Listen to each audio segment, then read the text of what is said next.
I can't take it anymore. All she wants to do is smoke fags and watch telly. My one keeps turning up at wakes for people she doesn't even know. Look at their Simon.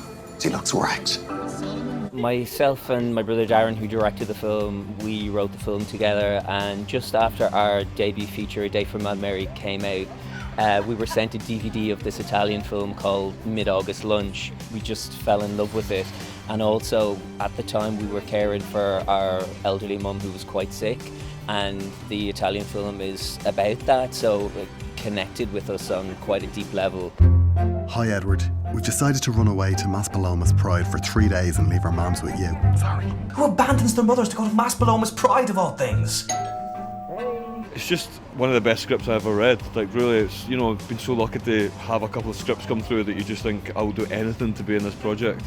When I read it, the humour and the pathos was there, and how relatable it was. I mean, it's very specific to the cultures represented in the film, but they're so specific that I think that's where the comedy comes from, and that is what makes it universally funny, you know.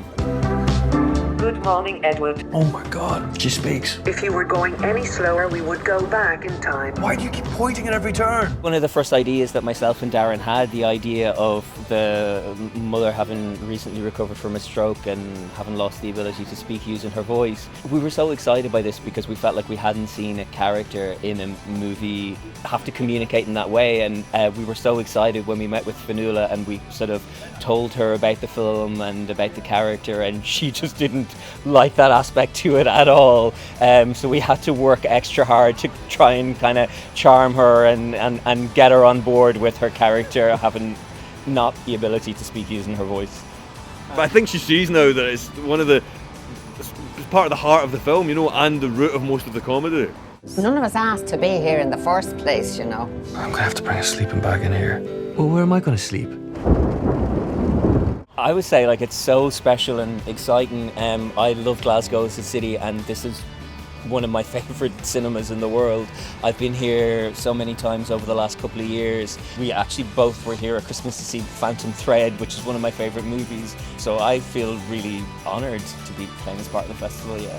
Yeah, I was the same, and also for me it's just because it's my hometown, you know, and I never had a film here before in this film festival, so I was thrilled when they wanted to bring us here, and I think, you know, there's always that Celtic connection, and I'm hoping it plays the same way it's played in front of an Irish crowd. You know, we've tried and tested it in front of an Irish audience, so I'm looking forward to seeing how a Scottish audience takes to it. I like being on my own. Weird. It's not weird, Ma'am. What was his father like? Weird. Ma'am!